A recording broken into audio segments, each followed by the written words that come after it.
नमस्कार, स्वागत है आपका देवभूमि समाचार में और सीधे चलते टनकपुर, जहां मुख्यमंत्री पुष्कर सिंह धामी लाइव है। क्या कुछ कह रहे हैं, चलिए आपको सुनवाते हैं। देवभूमि को ड्रग्स फ्री देवभूमि, ड्रग्स फ्री देवभूमि का हमने संकल्प लिया है और राज्य सरकार इस दिशा में तेजी से आगे बढ़ रही है। लेकिन राज्य सरकार के साथ साथ हम सब लोगों को भी आगे बढ़ना होगा। हम लोगों को भी अपने अंदर जागरूकता लानी होगी। हर एक व्यक्ति को जागरूक करना होगा।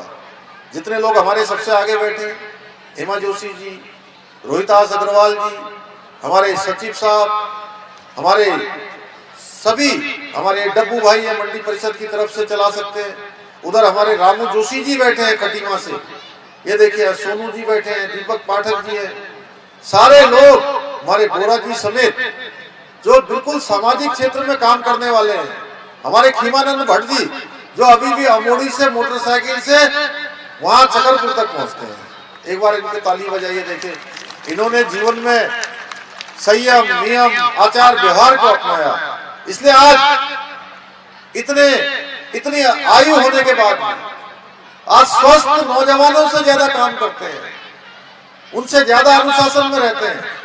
ये कहीं ना कहीं जीवन में जो खराब चीजें हैं, इन्होंने इसको स्वीकार नहीं किया है। मैं अपने प्यारे बच्चों से भी कहना चाहता हूँ कि हमारे बेटे हैं, बेटियां हैं, यहाँ बैठे हैं बड़ी संख्या में छात्र छात्राएं, अपने आसपास कहीं भी नशे की कोई भी खराब चीज हमको दिखाई देती है तो सबको सावधान करना है और स्वयं भी सावधान हो जाना है। कई बार मजाक मजाक में हम कहते हैं कि नहीं चलिए थोड़ा कर लो, थोड़ा ले लो, धीरे धीरे पता ही नहीं लगता कब नशे की लत हमको पकड़ लेती है। और वो नशे की लत इतनी खराब होती है कि अगर किसी के घर में कोई बच्चा, कोई बेटा बेटी पढ़ने के लिए जाते हैं और पढ़ने के जाने के बाद अगर वो उस लत में पड़ जाते हैं तो बहुत मुश्किल हो जाता है परिवार के लोगों के लिए भी। जो माता पिता अपने बेटे बेटी को कहीं ऊपर देखना चाहते हैं, वो देखना चाहते हैं किसी योग्य स्थान पर हमारा घर का बेटा है बेटी पहुंचे, वो वहां तो नहीं पहुंचता है। नशे की लत के कारण से ऐसी स्थिति में पहुंच जाता है कि पूरा घर, पूरा परिवार, आसपास का परिवेश सारा का सारा समाप्त हो जाता है। जहां एक और नशे के खिलाफ अभी हम जागरूकता पैदा करने का काम कर रहे हैं, वहीं दूसरी ओर इसकी तस्करी से जुड़े हुए अपराधियों के खिलाफ कड़ी कार्रवाई भी की जा रही है। इस बैठक के बाद मुझे अभी तुरंत देहरादून में एनकोर्ट की बैठक में भाग लेना है। वो भी पूरे भारत के अंदर जो हमारे प्रधानमंत्री आदरणीय मोदी जी के नेतृत्व में मार्गदर्शन में नशे को रोकने के लिए एनकोर्ट की व्यवस्था की गई है, उसकी लगातार समीक्षाएं होती हैं, लगातार बैठकें होती हैं और हम दूर दूर तक जो नशे के काम को संचालित करने का काम करते हैं उन तक पहुंचने का भी हर संभव प्रयास कर रहे हैं कि ठीक जहां से इसकी जड़ शुरू होती है उस जड़ को समाप्त किया जाए। भाइयों बहनों, पिछले दिनों हमने आदरणीय प्रधानमंत्री जी के नेतृत्व में देश के अंदर आजादी का अमृत महोत्सव मनाया और अमृत महोत्सव का एक आयाम ये भी है कि हमारी जो आजादी की लड़ाई है, आजादी की लड़ाई में किस प्रकार उस समय के उन महान स्वतंत्रता संग्राम सेनानियों ने अपना योगदान दिया था, अपने जीवन को लगाया था, अपने को खपाया था, तब जाकर हमको ये आजादी मिली थी। बहुत सारे ऐसे बेनाम जिनके नाम नहीं आ पाए, उन्होंने भी आजादी की लड़ाई में अपना योगदान दिया था। उन सबको भी नई पीढ़ी के सामने लाने का काम, नए भारत के सामने लाने का काम हमारे प्रधानमंत्री जी ने किया था और नई पीढ़ी के समक्ष उनको प्रस्तुत करने का हेतु ये था कि हमारी जो आने वाली पीढ़ी है उन सभी महापुरुषों के बारे में ठीक प्रकार से उनको पता लग सके, ठीक प्रकार से उनके जीवन चरित्र से, उनके जीवन से प्रेरणा लेकर समाज के क्षेत्र में और आगे के क्षेत्र में काम करें। पुस्तक मेले जैसे आयोजन देश के अभियान को गति दे सकते हैं। इन मेलों में आजादी की लड़ाई से जुड़ी किताबों का विशेष महत्व दिया जा सकता है तथा ऐसे लेखकों को एक मजबूत जो मंच है वह भी प्रदान किया जा सकता है। मुझे पूरा विश्वास है कि यह आयोजन भविष्य में इस दिशा में एक बहुत बड़ा माध्यम बनेंगे, बहुत सकारात्मक दिशा में ले जाने का काम करेंगे। और श्री रामचरितमानस में कहा गया है, शास्त्र सुचिंतित पुनि पुनि देखा, यानी शास्त्रों का या पुस्तकों का बार बार अध्ययन करना चाहिए, तभी वे प्रभावी और उपयोगी बने रहते हैं। कहते हैं कितनी बार भी आप गीता को बार बार पढ़िए, जिसने पढ़ी होगी हर बार देखिएगा, हर बार उसका भावार्थ परिवर्तित होता रहता है, हर बार नया नया ज्ञान प्राप्त होता रहता है, और हर बार आपके अंदर उससे नई नई प्रेरणाएं, नया नया ज्ञान, आपके चक्षुओं को खोलने का काम हमारे ग्रंथ और हमारे ये सभी पुस्तकें करती हैं। वर्तमान में यह बात इसलिए और महत्वपूर्ण हो जाती है क्योंकि आज इंटरनेट की बात तेजी से हम सबके बीच में है, क्योंकि ज्ञान विज्ञान आगे बढ़ा है, तेजी से साइंस एंड टेक्नोलॉजी के क्षेत्र में विस्तार हुआ है, विकास हुआ है, और इंटरनेट के जमाने में अब ये बात हावी होती जा रही है, ये सोच कि जब जरूरत होगी तो हम इंटरनेट खोल लेंगे और 2 मिनट में जो चाहेंगे आंकड़े वो निकल जाएंगे, और उसकी मदद से हमें जो समाधान चाहिए होगा वो भी मिल जाएगा। लेकिन मेरा मानना है कि तकनीकी हमारे लिए निसंदेह एक बहुत महत्वपूर्ण जरिया है, लेकिन वो किताबों का और किताबों के अध्ययन को रिप्लेस करने का तरीका नहीं है। इसको हम रिप्लेस नहीं कर सकते, क्योंकि जब जानकारी हमारे दिमाग में होती है तो दिमाग उस जानकारी को गहराई से प्रोसेस करता है, जिसका हमने अध्ययन किया होता है, चिंतन किया होता है, मनन किया होता है, पढ़ा होता है, या मैं कहूं कि साधना की होती है। एक साधना भी है ये पढ़ाई करना एक साधना के समान है, और उससे जुड़े हुए जो आयाम है वो हमारे दिमाग में आते हैं। ये ताकत पुस्तक अध्ययन से मिलती है, इसलिए पुस्तकों का हमारे पास होना, हमारे साथ होना, हमारे सामने होना अत्यंत आवश्यक है। होना भी और पढ़ना भी, दोनों ही बहुत महत्वपूर्ण है। इसलिए बदलते समय में किताबों को पढ़ने की हमारी आदत बनी रहे, ये अत्यंत आवश्यक है। फिर चाहे किताबें आज फिजिकल फॉर्म में हो या डिजिटल फॉर्म में हो, क्योंकि आज जहां इस प्रकार की पुस्तक मेलाओं का आयोजन हो रहा है, लाइब्रेरियां हमारी लगातार चल रही हैं, लेकिन आजकल डिजिटल लाइब्रेरी भी चल रही है। किसी भी रूप में हो, ये हमारे पास होनी अवश्य चाहिए, अध्ययन हमारा होना चाहिए। मेरा मानना है कि इस प्रकार के आयोजन किताबों में, युवाओं में किताबों के प्रति आकर्षण पैदा करने में, उनकी अहमियत समझने में या समझाने में बड़ी भूमिका अदा करेंगे। मुझे भी, मैं आप सबको बताना चाहता हूं कि मुझे भी कभी कभी जब भी अवसर मिलता है, मैं भी कोशिश करता हूं कि कुछ पढ़ सकूं। अभी भी मुझे 2 किताबें बद्रीदत्त पांडे जी की और स्वामी विवेकानंद जी की 2 पुस्तकें यहाँ पर मिली हैं, तो मैं उनको अपने साथ में लेकर जा रहा हूँ। मैंने देखा कि कहीं जब भी मौका मिलेगा पढ़ूंगा। और वैसे हमारे जो राष्ट्र नायक हैं, जिन्होंने अपने जीवन को भारत माता के लिए लगाया, हमारी आजादी के लिए लगाया, समाज के लिए लगाया, स्वयं को निछावर कर दिया, इसीलिए हम उन सबको याद करते हैं। अगर हम किसी को याद करते हैं, किसी का स्मरण करते हैं, तो हम इसीलिए स्मरण करते हैं क्योंकि उन्होंने अपने जीवन को समर्पित किया है। तो ऐसे राष्ट्र नायकों की जीवनी भी मैं कोशिश करता हूं कि वह भी पढ़ूं, और उनको पढ़ने से कहीं न कहीं किसी न किसी रूप में हमें भी समाज में सेवा करने का जो माध्यम है, सेवा करने का जो मार्ग है, उनके द्वारा किए हुए कामों से कहीं न कहीं उसमें अत्यधिक सहायता मिलती है, मदद मिलती है।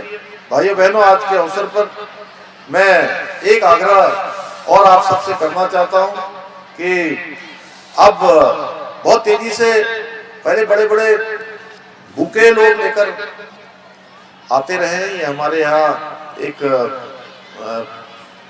एक दूसरे को जो है गिफ्ट देने का प्रावधान है या फूल देने का। मैं तो सच बताऊं तो मैंने जब मैं पहली बार मुख्य सेवक के रूप में मैंने शपथ ली, तो कम से कम 2 ट्रक से भी ज्यादा 2 ट्रक से भी ज्यादा फूल इकट्ठे हो गए और इतने अच्छे अच्छे फूल कि मुझे बहुत लालच आ रहा था कि ये फूलों को क्या होगा, कोई इनका कुछ कर सकता है क्या, कहीं ये उपयोग में आ सकते हैं क्या। मैंने कोशिश करी उनको कहीं मैं भेज दूं जिससे कि वो काम में आ जाए, लेकिन मुझे लगा कि इतने सारे फूल लाकर ये अंततः खराब ही हो जाएंगे। इसलिए आप ऐसा करिए, अगर बहुत फूल देना हो तो मुझे एक जो क्या बोलते हैं उसको, एक कली दे दीजिए, एक कली दे दीजिए। और नहीं तो मैंने एक चलन किया था उस समय कि आप एक बहुत देना चाहते हैं तो एक पौधा दे दीजिए किसी चीज का भी। और अक्सर लोग पौधा भी लेकर आते हैं, लेकिन मैं आज आपसे कहना चाहता हूं कि बुके देने से अच्छा है कि आप किताबों को देने का चलन लाइए, बुके नहीं बुक दीजिए। और बुक देंगे तो किताबों के प्रति रुचि भी बढ़ेगी और दूसरी ओर किताबों की बिक्री बढ़ने के साथ लेखकों को भी हमारी आर्थिक मदद मिल सकेगी। एक बात और मैंने अनुभव की है, आजकल हम लोग किताब नहीं खरीदते। सच बताऊं तो किताब खरीदना भी एक प्रकार की समाज सेवा है, क्योंकि इससे जहां एक और हम स्वयं को तथा उस किताब को पढ़ने वाले के ज्ञान में वृद्धि करते हैं, वहीं छोटे से कार्य से, इस छोटे से कार्य से जो हमारे पुस्तक विक्रेता होते हैं, किताब लिखने वाले होते हैं, किताब छापने वाले होते हैं, कहीं न कहीं उनके जीवन में भी हम कुछ मदद करने का काम भी करते हैं। तो हमको इस दिशा में जरूर सोचना चाहिए कि किताबों को खरीदने का भी चलन करें और लाइब्रेरी अपने घर में बनाएं जो बना सकते हैं। कोशिश करनी चाहिए कि विभिन्न किताबों का हम संग्रह करें, संकलन करें और पुस्तकों का आदान प्रदान करें। मैंने जब मैं विद्यार्थी जीवन से थोड़े दिनों सामाजिक जीवन में आया तो मैंने बहुत सारी किताबें इकट्ठी करी थी और जिनको देता था उनका नाम रजिस्टर में लिख लेता था कि जिससे कि वो वापस भी कर दें। कई बार जो है लोग पढ़ने के लिए ले जाते हैं और वापस नहीं करते। तो इस प्रकार के भी बहुत सारी चीजें हैं जिनसे हम आदान प्रदान कर सकते हैं, अपना ज्ञान बढ़ा सकते हैं, औरों का भी ज्ञान बढ़ा सकते हैं।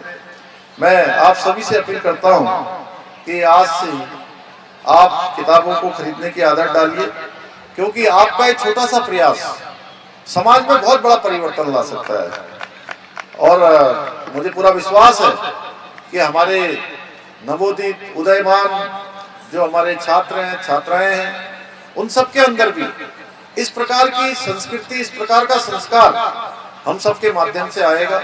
और आज ये पुस्तक मेले का यहाँ दूसरी बार आयोजन हो रहा है। निश्चित रूप से मैं पुस्तक मेला समिति को बहुत अपनी तरफ से बधाई देता हूँ, शुभकामनाएं देता हूँ। मैं अत्यंत आज बहुत सारे कार्यक्रम हैं, बहुत सारे कार्यक्रम पहले से लगे हुए थे, लेकिन जहाँ मामला पुस्तकों से जुड़ा हुआ हो, ज्ञान से जुड़ा हुआ हो, हमारे छात्र छात्राओं से जुड़ा हो, हमारे भविष्य के कर्णधारों से जुड़ा हुआ हो, लेखकों और साहित्यकारों से ये जुड़ा हो, तो मैं अपने आप को रोक नहीं पाया और इस व्यस्तता में भी मैंने कोशिश करी कि आप सबके बीच में आऊं। अच्छा होता कि दिन भर जो हमारे अभी बहुत सारे बच्चों ने, हमारे कलाकारों ने बहुत सारे कार्यक्रम किए, मेरा मन था, इच्छा थी, लेकिन आज मंत्रिमंडल भी है, एनकॉट की भी बैठक है, कई सारी बैठकें लगी हुई हैं।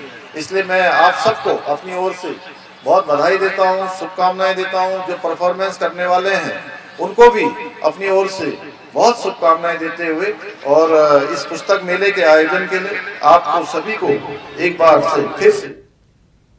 तो अभी आप टनकपुर से मुख्यमंत्री पुष्कर सिंह धामी को लाइव सुन रहे थे और बात करेंगे खबरों की। उत्तराखंड में तेजी से निवेशकों द्वारा किए गए एमओयू को धरातल पर उतारने की तैयारी की जा रही है।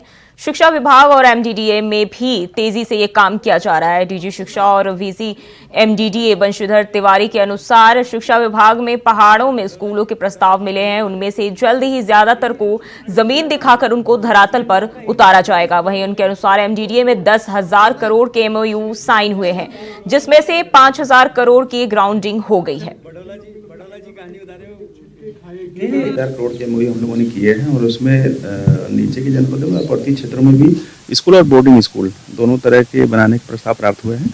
अब हम लोग उनके साथ बैठक करेंगे, जिन जिन जिलों का और जिन तहसीलों का प्रस्ताव आया है, फिर उनमें हेल्प करेंगे कि आगे उनका स्कूल बने। एमबीडीए का जो टारगेट हमें दिया गया था 10,000 करोड़ का दिया गया था, उसमें से 5,000 करोड़ की हमने ग्राउंडिंग कर दी है। रेस्ट जो बचे हुए हैं अगले 1-1.5 महीने में हम उसको पूरा कर देंगे। और अगली खबर देहरादून से है, जहां अपर मुख्य सचिव राधा रतूड़ी ने सभी जिलाधिकारियों को आदेश जारी किए हैं। मुख्य सचिव ने राज्य में युवाओं और महिलाओं को आत्मनिर्भर और सशक्त बनाने के संबंध में आदेश जारी किए हैं। हर जिले से 6 बिंदुओं पर मांगी गई है जानकारी। जिस जनपद में पलायन को रोकने के लिए क्या कुछ हुए हैं कार्य, इन सब सशक्त वाहन योजना में क्या कदम उठाए जा रहे हैं, स्वयं सहायता समूह में कितनी महिलाएं लाभान्वित हुई हैं, जैसे 6 बिंदुओं पर जिला अधिकारी को रिपोर्ट अपनी देनी होगी।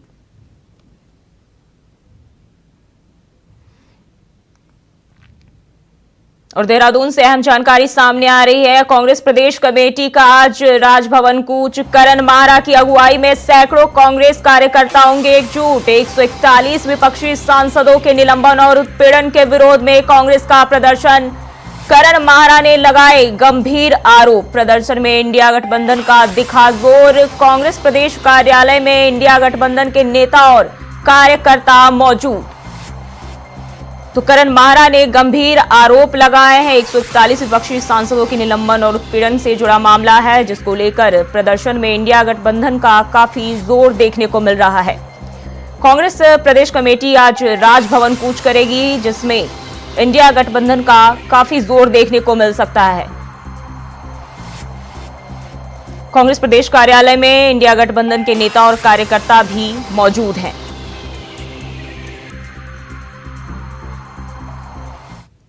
सभा और राज्यसभा में 153 सांसदों को निलंबित किया गया है और मैं कह सकता हूं ये लोकतंत्र पर प्रहार है। विपक्ष के बिना लोकसभा चलाने का कुत्सित प्रयास जो है सरकार ने किया है। आज पूरे राष्ट्र के अंदर इंडिया गठबंधन और कांग्रेस के राष्ट्रीय नेतृत्व के निर्णय पर जो है राज्यपाल आवास घेराव करने का फैसला लिया है और इसीलिए हम यहाँ पर एकत्रित हुए हैं। हम राज्यपाल आवास घेराव करने का, डेमोक्रेसी खतरे में है और लोकतंत्र की रक्षा के दिन के रूप में हम इसको आज मना रहे हैं। 142 सांसदों का निलंबन और बल्कि और कुछ लोगों का और हो गया है। ये साबित करता है कि सरकार किसी भी उस व्यक्ति को सहन करने के लिए तैयार नहीं है, चाहे वो पत्रकार हों, चाहे वो सांसद हों, चाहे वो चुने हुए प्रतिनिधि हों। जो भी भारतीय जनता पार्टी की सरकार के विरुद्ध कुछ भी बोलता है उसके खिलाफ एक्शंस होते हैं। अब तो हद होगी जो संसद इस चीज़ के लिए बनी है कि वहाँ ज्वलंत मुद्दों को उठाया जाए, राष्ट्रीय जो मुद्दे हैं उनको उठाया जाए, वहाँ भी आप कुछ नहीं बोल सकते।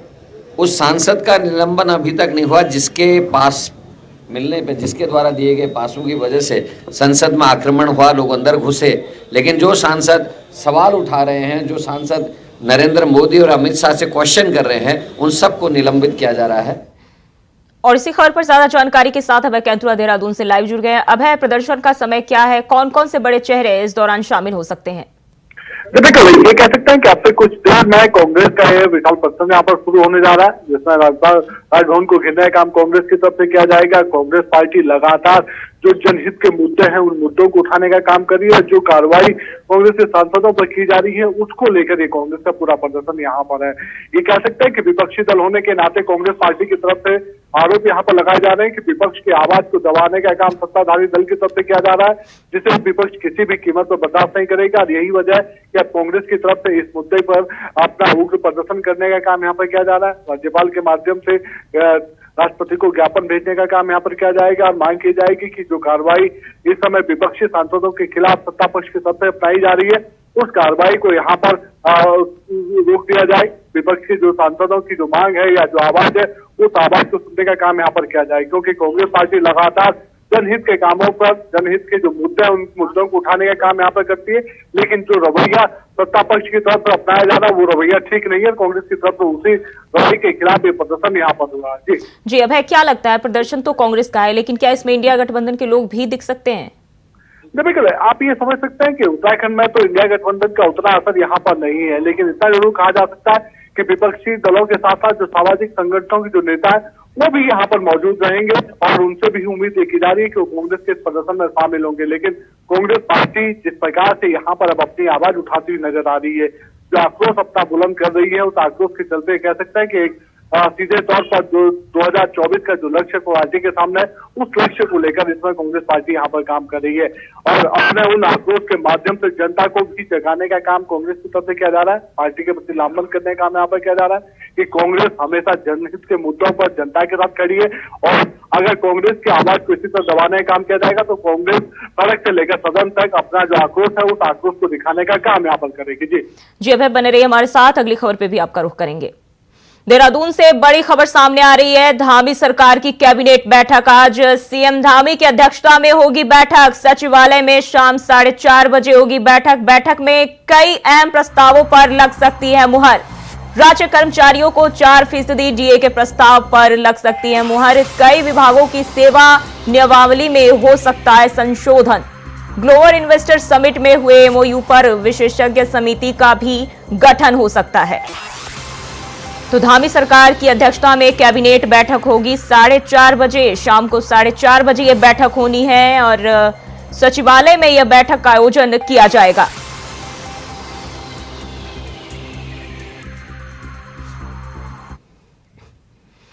और देहरादून से अहम जानकारी सामने आ रही है। सीबीआई ने की बड़ी कार्रवाई। इंडस्ट्रियलिस्ट सुधीर विंडलॉस के ठिकाने पर की छापेमारी। इंडस्ट्रियलिस्ट सुधीर विंडलॉस की हुई गिरफ्तारी।